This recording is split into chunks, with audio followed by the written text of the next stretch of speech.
Well, this week we have got a very special guest, one person who I knew before I knew she lived anywhere near here, which is super funny. Nicole Abraham, thank you for joining us. And Kirk and I are pretty excited about this conversation. No? Yeah, I may make the mistake of calling you Hassler from time to time because when I met you it was early 2000 and you were my processor and now you're the chief operating officer at Synergy One Lending. If that's, I think I got all that information. You did. You got it all right. It has been so much fun for me to watch your career. A, because I adore you and have been a fan of yours from day one, and B, because it doesn't surprise me at all where your career has gone, and it's really exciting for me to have you in studio today. So I'm thrilled to chat. Yeah, and I mean, as far as lessons from last time goes, we're just going to spend the entire time on what it was like to work with Kirk Faulkner, because that's, I bet you have a lot of overcoming lessons obstacles, from, overcoming challenges. yeah, Yes. the nightmare that is. He's a reformed man now, but I'm sure he wasn't easy back then. I was using whiteout on my computer monitor. What wouldn't work? Exactly. No, that was back in the day. That was fun. Those were fun days. First Horizon was a fun company. Much different than, I mean, it's fun now. It's just different fun. Go ahead. How'd you get into the mortgage industry? So, She had no choice. yeah, I really didn't. My grandmother, aunt, uncle were real estate agents. My dad was in construction. My grandfather was appraising. And my mom, what used to be right around the corner, Community First Bank, back in 80 something anyway. So I used to start go to work with mom on Saturdays to draw docs on a typewriter to keep me out of trouble. So I did that in high school. I graduated. I wanted to take a year off, my gap year. And so I started as a receptionist at Mellon Mortgage over in Portland. Mom said, you get 1 year and I want you out of the business. I don't want you in the business. You get 1 year, you're going back to school, all of the above. I'm like, okay, yeah, sounds great, Mom. And I've never left. Wow, So 1 year turned into all the years. yeah, almost. Yeah. That was 96 I started. So coming on 30 years. Wow, I'm old. What's hilarious about that? I'm so old. Well, you did start early. Yeah, I did. My daughter left Northern Arizona University and came home and said, hey, will you hire me? And I gave her this same exact speech. Yep, I'll hire you for 6 months and I'm going to fire you because you're not getting sucked into the mortgage business. That's hilarious that your mom went down that road. And my daughter worked for me for 6 months, but it wasn't in mortgage. It was just here. Yeah, so close to mortgage. Crazy. So when you did that, you were not working with your family? No, my mom was on the IT side, systems engineer for our loan origination system. I was a receptionist. 6 months, went over to like a regional executive assistant. And then we had hired, we'd lost a branch manager up here in Vancouver. So we were promoting from within, great originator, knew the business really well, didn't know the admin managerial side, if you will. So they're like, hey, you want to transfer to Vancouver, which 10% raise coming back across the bridge. Yeah. You go help him and he'll teach you processing and origination. So I'm like, sweet, I'm in, let's go. And so I came back across the river. We were a preferred lender for a bunch of builders. So back then you didn't need to be licensed. So I sat side, I was 18, 19 years old. I sat side on Saturdays taking application at builder offices and then was processing our loans. And I always said our loans because they're our clients. They're I'm possessive of my borrowers. I can attest to that. And so, yeah, just started processing over there. That's where I know Matt Ellard. I mean, we hired Matt in 98. So you're the reason Matt's in the industry. I am yes, I had a small part to play. I took the interview. And so, yeah, then processed, underwrote, closed, chased bought Mellon. I left, went to Seattle, did title and escrow for a couple years up in Seattle at Old Republic. Boyfriend broke up and I broke up, moved back, and that's First Horizon. I came back in 2022. Yeah. And then that's where we met. That's where we met. Wow. Or sorry, 2002. I knew what you meant. Yeah. A lot of numbers in there. Yeah. Wow. Yeah. It's amazing how many people spend time at First Horizon. I mean, some of the greats in this industry. And really regarded highly because it was a great company. And they would have continued to dominate had they been in a better position from the bank side. The asset valuation just wasn't able to keep up with the mortgage portfolio. You're probably our 5th or 6th podcast guest that worked at First Horizon. Yeah. Come to think of it. Because McCluskey was there for a while too, wasn't he? No. Palmer wasn't, but I don't know if McCluskey. Stu Sandor was. Natalie was. Matt was. Of course, Natalie. Matt, yeah. Wow. I was Nat's processor too. Rosemary David, who we're supposed to have in studio one of these days. Yeah, she'll be here someday. Yep. Yeah. Yeah, a lot of RMD is one of my very favorite people. Mine She's one of the too. greats. Mhm. Yeah. Yeah, she is. She's one of those iconic people in the industry. And look, I don't want to sound like I'm super ass kissy here, but you have kind of become that too in my mind. You're this Mhm. person who has been always so committed to knowing your role and your business and Mhm. your job, and it wasn't ever enough for you to um, do good enough work. It was always this drive in you to really master. Where did that come from? I come from a pretty competitive family. We're not a sports fan. We love sports. I mean, I love sports, but we're not athletic people. And so when that 1 year mark, especially with my mom, that 1 year mark of the business, and I'm like, okay, no, I'm going to transfer to Vancouver, and this is what I'm doing. And she's like, okay, well then you have to be the best that there ever was. Like, especially working Mm. for a company where your mom worked there. I mean, I remember one of my very first, it's Casual Friday. I had in the 90s, mind you, corduroy overalls. They're Ooh. not jeans. Yeah. They were nice. I had a nice shirt underneath, little Converse. I thought I looked super cute. I walked in, and at that time I was living about 7 minutes from the office, and my mom looks at me and she goes, "Go home and change." And What? I'm like, "What? It's Casual It's Casual Friday. Friday." Yeah, no, that's not business casual. Corduroy overalls is not professional. Did you have both of the hooks on? I had both. I wasn't Really? crisscrossing. I was, Oh my So no, gosh. she'd make me go home and change. And so I think just that drive of you need, whatever you're doing, you should be the best at it. And, my coworkers, I don't know my own lane. Like, yep, I run ops and fulfillment, but I want to learn about secondary. And so, Steve Majerus went through the MBA, secondary market, cap markets, all of those courses. Okay, Steve, don't just tell me this is how we do it. Tell me why we do it. Same thing. So I like to know. I don't want to be a know-it-all, but I like to know everything. Well, that really affected your early career because at First Horizon, you weren't just processing. Hmm. You were, in many cases, you were processing drawing docs, funding.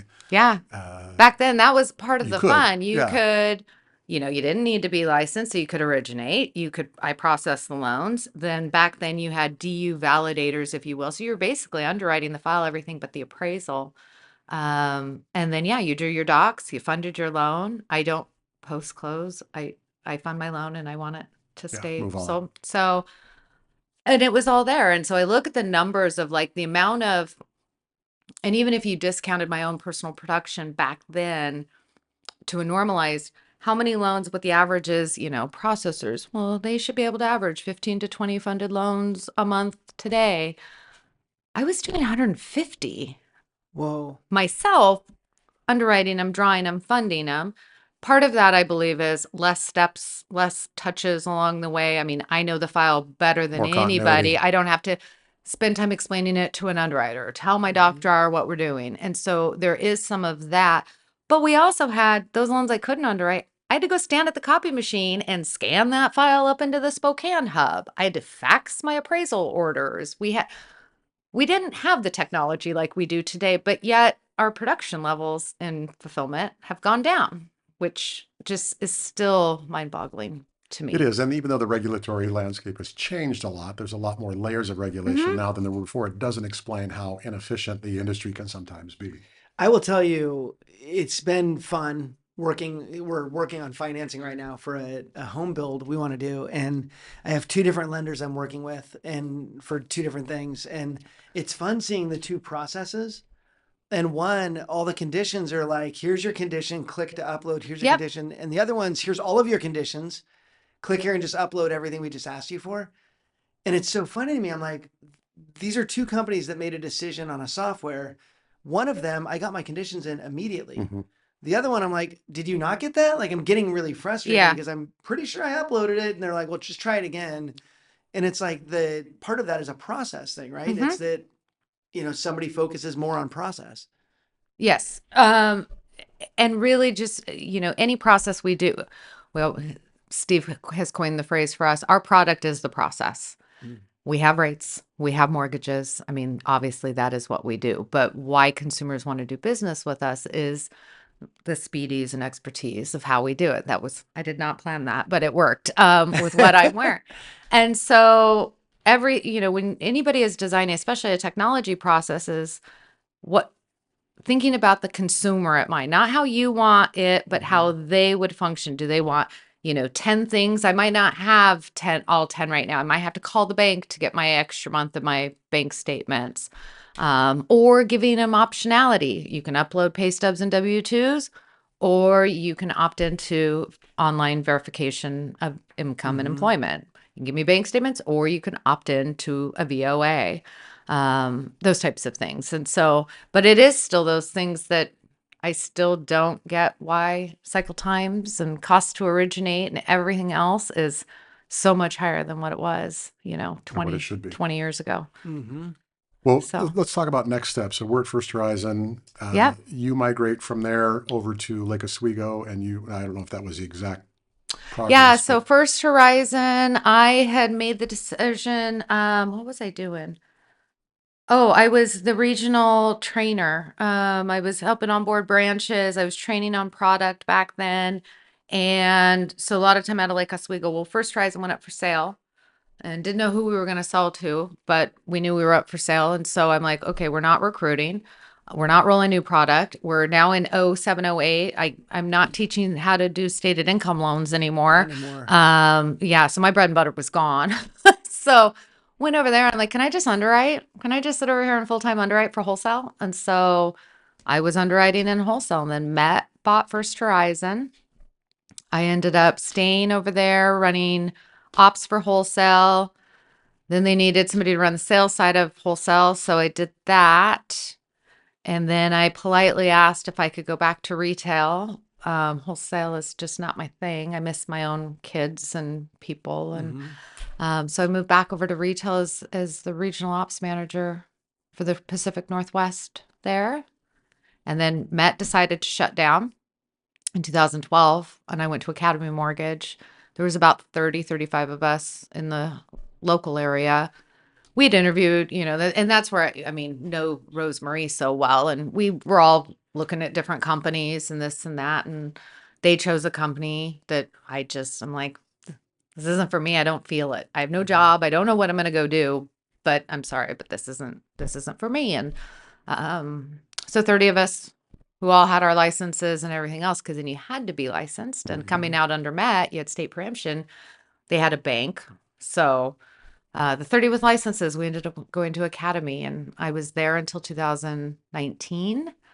A variety of positions over there, but when I left, I was their national head of operations and made the decision. I'd worked with Aaron Nemec before when he was head of production at Academy, and I said, yeah, I got another build in me. They were buying Synergy from Mutual of Omaha, and so I joined it almost 5 years ago, and yeah, just been cranking over there. So one of the things that's always characterized your career is ability to see into a file or into a situation, understand it really comprehensively. And one of the things I want to get into in our conversation today is, first of all, where'd that come from? And second of all, you seem to have a real fascination. It lends itself to problem solving on a file, but it also lends itself to discovering things that are wrong with files. Where does that natural curiosity come from? In fact, I said it last time I was here, one of the biggest mistakes people, probably in a lot of industries, but I know in mortgages, nobody reads anymore. Nobody reads. Just leave it at that. And so, somebody will call and ask me, hey, can you look at this income for me on a file? We want a second level. I don't think we can do this. Do you see a different path? This, that. I started income, solved the problem, but then I am now just looking at other things. Do the bank statements line up? Does this line up? So obviously problem solving the file. At my prior company, we had run into some situations where actually I had an underwriter call me right before Christmas, and he's like, Nick, I think I've got fraud on a file. And I'm like, what do you mean? And he goes, well, I final approved my loan. They had child support, $782. I have the order, Maricopa County, in Arizona. I'm like, okay. Well, Linda's on vacation, so I'm covering one of her files, and I got Linda's file, and I go to final approve it. That's weird. Both these kids have the same birth date on the child support orders. And he goes, Nick, I looked at, pulled my old file. It's the same order number. They just changed the name of the parents and the name of the kid, and that's literally all they changed on this document. Okay. Okay. Should make a good case study. Yeah, I feel like we've used this as a case study. Well, what was it? And so obviously we started an investigation, and this group was tricky. None of them are practicing in the mortgage industry anymore, but they use non-taxable income, Social Security, child support, things that you would not be able to verify on a 4506. And so wow. Wow. quite crafty. And so, I had 35 files. We reported it to the Arizona DFI. I've testified for them 3 times. When we got around to terminating the branch manager, the district manager said, "Oh, I'm going to drive over. I'll do it tomorrow at 1." I'm like, no, I land at 1 in Tucson. You will pick me up and take me. He goes, "I got it. You don't need to fly in." I'm like, "No, you will. No. I'm invested in this. I will want to go." And so once we handled that, I started going through the desks in the offices, and beside literally whiteout, the whiteout tape. They'd gotten fancy in the whiteout tape all over the place. tape. They upgraded. Yeah. But I literally could open a drawer by the copy machine. Homebuyer education certs were in there. Divorce decrees with whiteout. Just fill in the blank. You need income on a loan. I mean, it was crazy and sickening. I mean, especially coming out, Systemic. watching 07, 08, which the industry when they give you Ninas and stated income, Yeah. they're basically saying, go Yeah. make it up. But this was different. And I lived through 07, 08, and it was challenging, and a lot of good people had no jobs, and lost their homes or the equity in their homes, all of that. And so fraud is no different to me. And we had 35 files that these borrowers, while good people, really had no business at this time being put into a house, that many of those loans ended up going into early payment default. We did a ton of VA and a ton of FHA. It was all for a builder. The majority of those loans were all driven by one of the builders that they did down there. And I didn't go study the effects of the community at large, but that has to have an effect on the community. When you have that many people that can no longer afford their homes, and they're trying to find rent, this, that. And so now you go through so much of that, 35 files and 402 exhibits, that things just stick. And so, yeah, I can just kind of look at pay stubs and bank statements and be like, this isn't real. This is, and we're seeing it. I mean, there are literally companies out there. I don't want to give them any credit, but it's like, I need a pay stub in W-2. Go to Google. You can get a pay stub in W-2. And we had just termed a branch, well, about a year ago. I'm like, yeah, these are fake pay stubs, manager. Are you sure? Yeah, I guarantee you. He goes, how do you know? I said, look at these pay stubs. Nicole's mortgage company. Rate of pay, this, that, the taxes. I mean, I had it to the penny other than my own logo I created. And I said, here's your borrower's pay stubs, or the borrower's pay stubs. And he's like, oh my gosh. I said, I got this for $3 on the web. For your loan you were doing? For yeah. That's how I built my house. I just made my own pay stubs and W-2s. That's how I built my empire. Wow. Yeah. People think that still doesn't exist, and it totally does. And we see these case studies, and it's like, people sometimes say, oh no, where are you guys getting these? Is this from like 06, 05? It's like, no, these are 2022, 2023, 2024 cases. Yeah. And it's almost when the market gets tighter and harder because Yeah. of economic is. considerations. That's That's when the fraud really comes out of the woodwork. And that's when you start to see it. You never think a borrower is smart enough to create. I mean, I just denied a loan 2 months ago where I fully believe, I know that my originators were not involved in it. But how does a borrower get the smarts to like, I'm going to just create pay stubs and W-2s and say that, like, I guess, are they naive to the checks that we all have in place? Or like, you don't think you're going to get caught? Yeah. Georgia is obviously a hotbed, one of the top for mortgage fraud, real estate fraud in the country. And my director of compliance and I were talking the other day, and she goes, "Do you know you can go and just buy W-2s on Craigslist?" And I'm like, "What?" So I go to Georgia Craigslist, Atlanta, Georgia. I'm like, W-2s. I'm like, "Yep, $25. I can get 3 W-2s." I don't know why you need 3, but anyway, $25. Who does this? Wow. Who stops it though? Like, so a lot of people in your position would not have done what you did. Because this stuff exists everywhere and a lot of people turn a blind eye to it. What about you? Like, what goes through your head? Is it just like, nah, it has to be stopped? Like, It has to get stopped. It's others would going. call it an ethical dilemma. You're like, there is no dilemma. This is just shut it down. That is, I mean, it is our company's name on this loan, whether we deliver it to the agency or to the investor.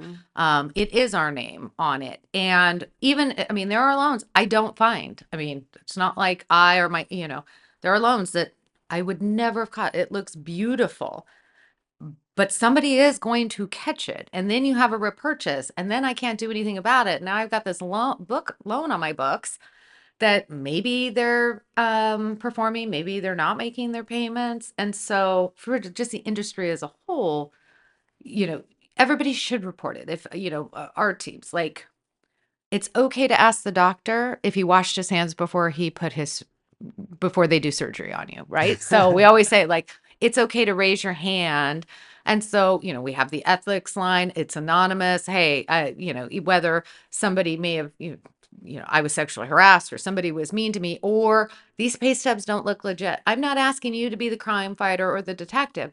Just if it doesn't seem right, if it doesn't pass the sniff test, just tell somebody. We got a whole department that will take care of those things for you. I mean, it's our obligation. I mean, My experience with you is it pisses you off when somebody cheats, but it's more than that. It's you're putting my company at risk. Correct. Because if we turn that blind eye, we do this often enough. Now you're really marginalizing my company and all these lovely people who do it right that I get to work with.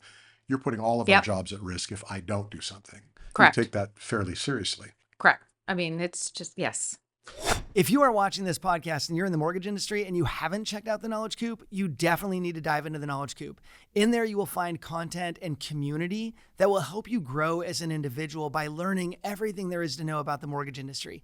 If you think you know everything, just dive in and take some classes because there's always something more you can learn. To be successful in this business, you've got to continually learn. In addition, if you're a company and you want to teach your people in your own environment, we've got that in the Knowledge Coop Enterprise Services. So reach out to us, check out knowledgecoop.com. Definitely join Coop Plus. Let's get back to the podcast. I want to keep asking why, but I think it's just ingrained. It is just hardwired. It's always hardwired. do the right Hardwired. thing. It's just sometimes the right thing is hard, but just I was always says if you just do the right thing, do good things will happen to you. And so trust in the process. And you had I mean, does our company have fraud prevention stuff? Yes. But when we started seeing this increase and we had files, because we've had them, it's a very delicate balance. You don't want to penalize everybody for one bad apple potentially. And so looking at those strategic ways, some companies require transcripts 100% of the time on everything. We don't. I mean, it is this blended balance up. It's not every state, it's not every deal. And so, if you've got automated VOIE or VOAs in there, I mean, you've got some validations on your income and assets. Your threshold goes down considerably from a fraud perspective. And so adding the extra layer of QC where you see, maybe it is a state such as Georgia or something like that. Or, okay, this one's been randomly for QC. We're going to get some W-2 transcripts on this, unless you have a VOA income validated a different way. And so it's just, and literally taking the examples and the docs from files and, redact name, social, and I sit on loan officer. We have a quarterly, like, okay, here's the latest that I've seen. Anybody see anything wrong with these bank statements? How about the fonts don't match? How about direct deposit? Deposit is not DIP. Deposit. Yes. So Are you sure? I'm pretty sure. Unless Wells Fargo changed their acronym, but it's just teaching them little things. Because, one of the files, I had a loan officer scream, not at me, but to me for like a half hour of how could this happen? We have all these checkpoints. We have work number and be in Argyle and all of it. He goes, I don't know. I go, well, we didn't need any of it on your loan. We didn't need the transcripts. You were, you didn't need assets or something. I mean, like, we didn't need any of it. We follow agency guidelines on it. And he's like, this is ridiculous. He goes, so basically I just did all this work for free. I'm like, because we got to the end. I'm like, can't fund your loan. Sorry. Oh my gosh. Well, let me get into routines. Like as originators or other Yeah. mortgage professionals, DIP would be easy to miss because that's not what you're looking at. Right. You're looking at the numbers. You're looking at the dollar amount. Exactly. Yeah. You're not Yeah. focused on stuff like No. that. It's pretty simple to find, but when you're clearly focused on this other column on the right side of the ledger, you don't pay attention to there's a spelling right on the word deposit. No, and the only reason was the font was different on the amount of deposits for the month was a slightly different. And I've seen people where they can't even add it all up right. And I'm like, this is all zeros. And how do you have 13 cents? I don't Or understand. when the last zero moves into the column. Yes. You're like, Uh-huh. What I want to know is, how do you bring, like, your recruiting and your ability to bring people on with that attitude has got to be a struggle when your competition bringing people on will sometimes go, oh no, we look the other way at this stuff. And like, there really is a push for, we're a very sales focused organization and we let That's the the salespeople terminology. run the show and we're not going to get in your way. You're saying this company will do it right. Do you want to be on board with that? Do you find that you get a different applicant and some people are turned off by that? No. And if Really? they are, well, if they are, then they don't need to work for us. Right. I mean, so Right. that's it, been, it is a clearing process. it is. Yeah. And it has never been met with a challenge. I mean, there's great, like, hey, I uploaded the second month of bank statements. I didn't need them. There's a deposit. We just don't want to go down. Can we just not, it's not like they're committing fraud. They just want us to it's like everything's going to get looked at one at a time. And what is it? And does it affect the saleability of a loan? And so again, look at your stuff before you give it to us type of thing. And so we talk about it. And it's not like we're sitting in the back room trying to find ways not to make deals work or, accuse people of things. You need it done fast. We'll get it done fast. We're all going to get it done the right way. And I haven't been met with much resistance on it. And I love it. Like I was kind of saying in a way, like the attitude of we're going to do it right. I don't, sadly, I still don't see that being a push for people in this market when desperation is everywhere. With quite a few companies that have released their recruiting videos on YouTube, and you watch these things, and it's like we're not gonna manage you. We're not gonna do anything with you. You're your own company. You run your own show. We'll never get in your way. And it's like, this is just refreshing to have because you've seen what happens. And for the when you most don't. part, they get to run their P&L and Sure. they can do their marketing and they, it's, in business by yourself, but not alone, whatever the saying is over there. But there is still standards and agency guidelines and how we do it and what we expect shouldn't be any different than any other company. It's no different than from the agencies and the investors as to what they expect, that we just do it the right way. And in truth, if you're going to live up to that logo that's on your shirt, if it's going to mean something as an organization, you have to. Or you cannot execute with speed, ease, and expertise. You can still have the expertise, but you can't execute with speed and No. ease if somebody's not watching the. Well, and when the times get tough, when the market is slow, where I find if it's going to happen with an inside employee, it's the one that does one loan every 3 to 6 months, and they need Right. this one loan Gotta have it. Yeah. to cover their draw deficit. It's not the guys that are doing 15 to 20 loans a month. And but we did see, I mean, not just broad, but the deals in general, like I gotta get it. And I'm like, we have talked about this loan every day for a week. I do not see a way to make it Right. work. Like, I'm paid on closing loans. I mean, like, the company needs to make money, but dude, this loan's not gonna I haven't had a go. job in 3 years. It's Yeah. hard to get them qualified. I love this approach of speed, ease, and expertise Yeah. because in 03 it was fast, easy, and usually sleazy. Yeah. Way better approach. So here's a question for you that may or may not be relevant, and the brilliant Andy can edit this out if it turns out to be not relevant. I don't know how versed you are on the DOJ ruling with the National Association of Realtors, but I see them going through a period not unlike the period that the mortgage industry went through in, you know, Mm-hmm. 7, 8, 9, 10, Yeah. 11. And I see such, not universally, but I see so much denial of nothing's going to change. This is all, and the DOJ has come out recently saying, we're not taking our eyes off of you for a long time to come. You see them going through a rough patch because of this? This is a mess. This whole thing is a mess. And it is not, there's not one day that goes by that I don't have the question, hey, if the seller's going to pay the buyer's $500 commission fee, is that part of IPC? No. Again, read in my emails. Read, please read. Or we have addendums all of a sudden, very quickly, mind you. Addendums popping up at closing like, oh, the buyer's got to pay for this, and buyers can't get into houses, and deals are falling apart, and nobody knows who can pay for what, where. It's a nightmare.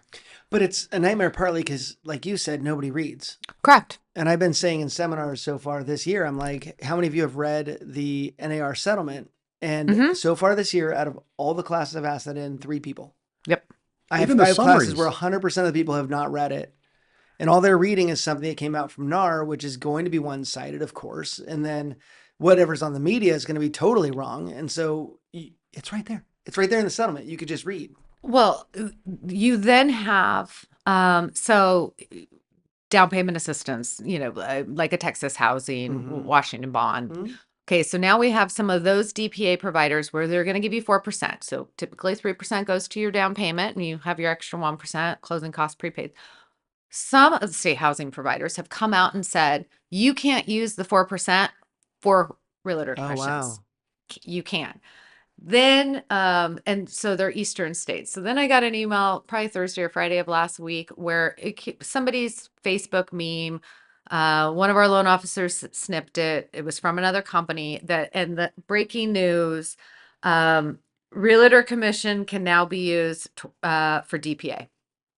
Oh. No. You mean DPA can now be used towards realtor commissions? Because that's what it should have said. But my loan officer thinks that they just announced the commissions can be used towards down payment.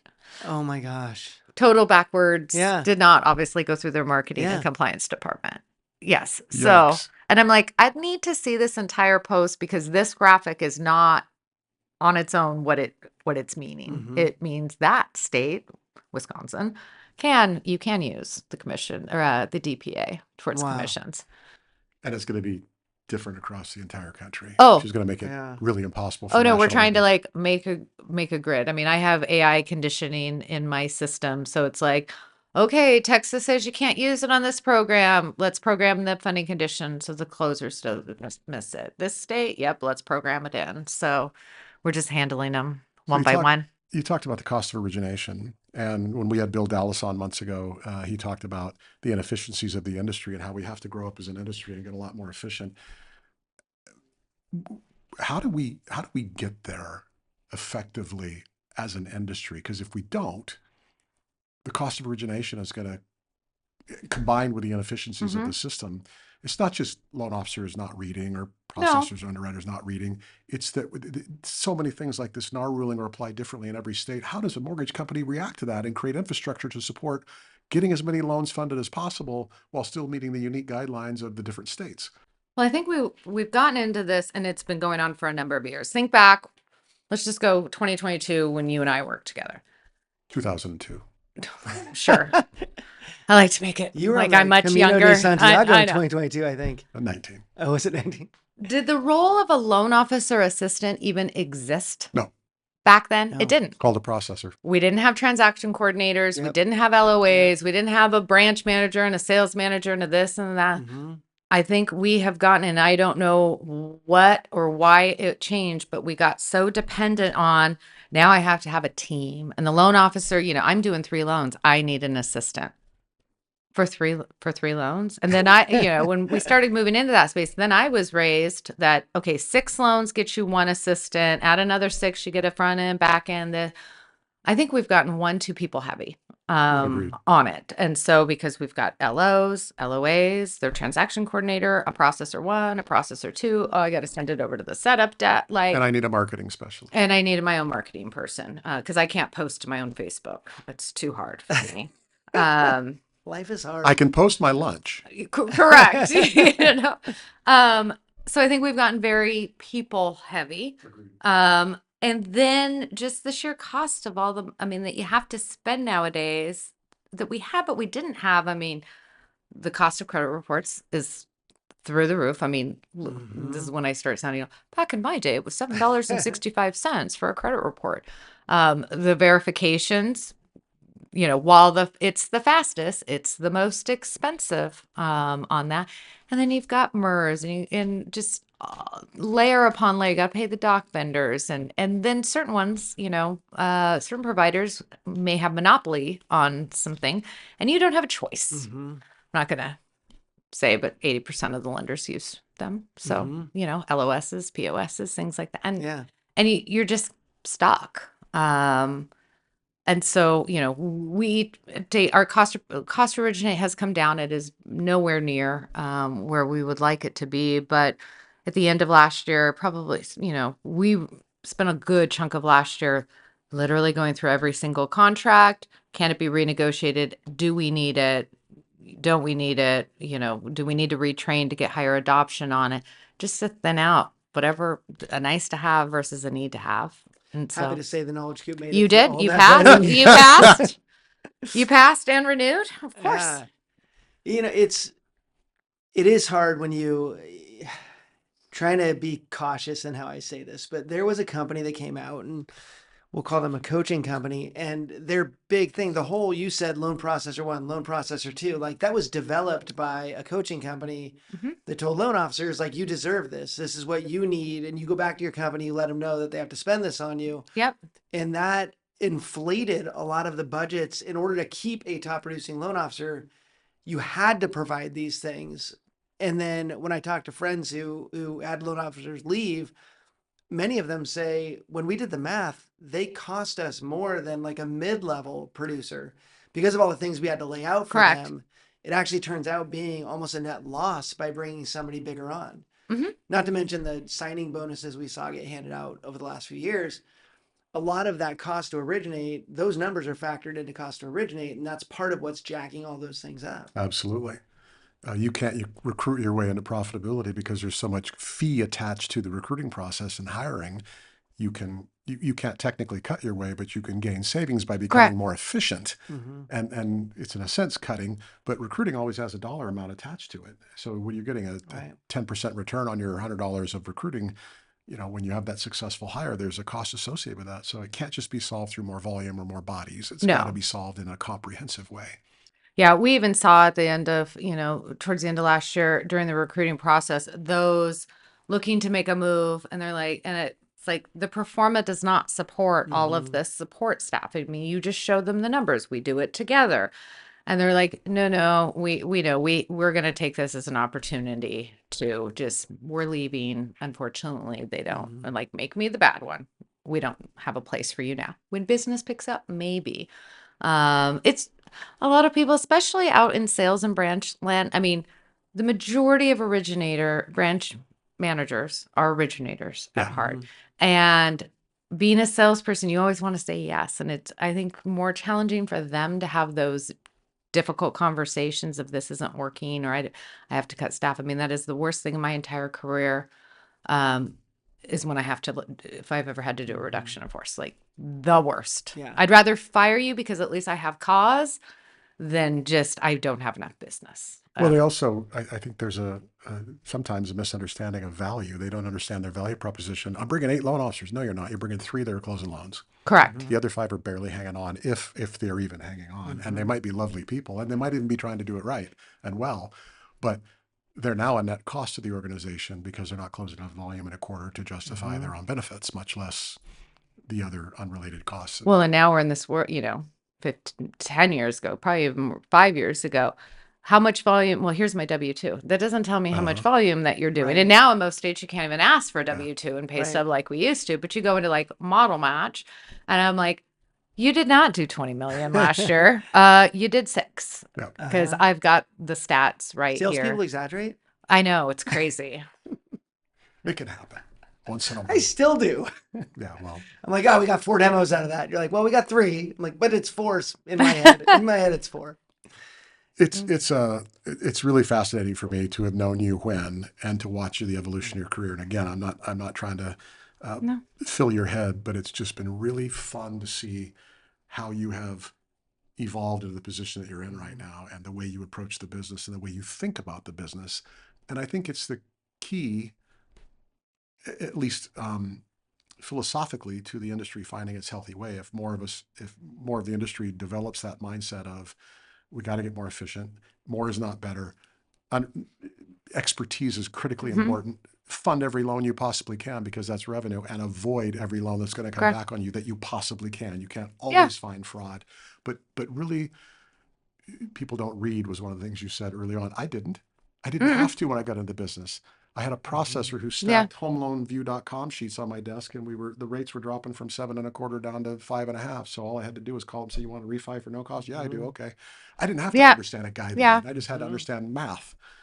Would you Well, rather stay at 7.25%? Or would you like 5.5% at no cost? Well, I think our DU findings back then were like 3 pages long, where now they're 8 pages long Yeah. because of Wow. all the Yeah. conditioning. I mean, we didn't Yeah. really have much guidelines. We didn't have ATR-QM back then. I mean, that was all pre 7 and 8. So I do have a lesson from last time question for you on, it seems like this industry is obviously it's very cyclical, but we struggle to find a way to grow knowing that we're going to have to reduce because the market goes up, we hire a bunch of people, market goes down, we have to get rid of a bunch of people.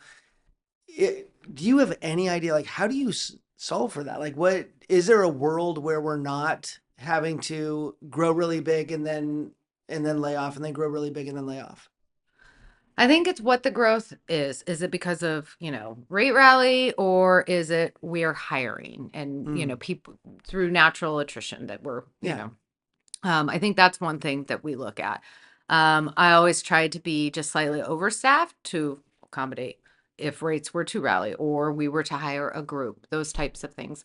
I think if you set, we have minimum standards for all of the departments, and then really just being able, especially out in branch land, to load balance. Like, do you really need the other processor right now? We could have these rates for a month. We don't. Every time I've said we're going to have them for a month, and we have, like COVID, and we have them for 2 years. But you don't know. And Right. so I don't want to even say lessons from last time, but back in the day, but even just this last 24 months of, at least with our teams, they are finding ways to go across state lines and help each other. Can I borrow your LOA? You're only doing 3 loans, not the 6 you were doing, but I'm only doing 3. So can she help me? And, I'll pay your branch a little bit. I'll share in the salary. And so we see a lot more of that. We spend a good amount of time cross training, our closers. They can close, they can fund, they can do this, they can do that, which they all wanted to do to make them more valuable at the end of the day. And then, I mean, we're in a spot right now, volume's up a little bit. I'm like, I'm not ready to go hire again. Who wants the overtime? It's a delicate balance. I don't want to kill my people either. But after coming out, especially the last, 18 months, they want the overtime. Right. I mean, bonuses in the majority of the industry were slashed, no OT, lucky to have a job. Some people furloughed, only working 3 days a week. They want to replenish some of the savings and, that they had to go spend. And so we just ask and very open, like, okay, we to the spot where we need to hire, and making sure that, because, we talk processing, right, closing, but many of the corporate support departments, those are the ones that it's not volume dependent necessarily, but I'm like, okay, we need another accounting person. Okay, I think we need another marketing person. You just sense it. I love the collaboration mindset. I think that's a healthy and effective way. People are crossing state lines, branches helping branches. Yeah. We had a mother-daughter origination team in here a few weeks back, and they talked about how the whole mindset of the loan originator is changing, where It used to be the loan originator is the king of the hill. They make all the money and they'll throw a few shekels your way as their LOA Yep. or their processor. And the new generation is recognizing that if you're gonna crush volume in this business, especially right now, you're gonna have to have a team of really effective people, and you better be sharing the success at least to some extent. And I think seeing organizations take on that philosophy is a powerful tool towards greater efficiency. It's really cool to Yeah. hear you say that branches are crossing state lines or crossing, borders to share ideas and information and resources. I got processor capacity right now. Correct. How can we help? Yeah, we see it. We have a sales sounding board. That's the email, and they'll just, anybody know we're a home for this weirdo 6 unit? Well, that's commercial, or hey, I need an LOA, or hey, I need this. And so they've just, never met you, but I got an LOA if you want to share in it and meet them, and it's been working. So it's not picture perfect. It's not all the way there, but try to minimize the hiring right now. Well, I have my friends in this business. I have a few foes over the years, but I have a few people that I'm fans of, and I've always been a fan of yours. So it's been great to have you here.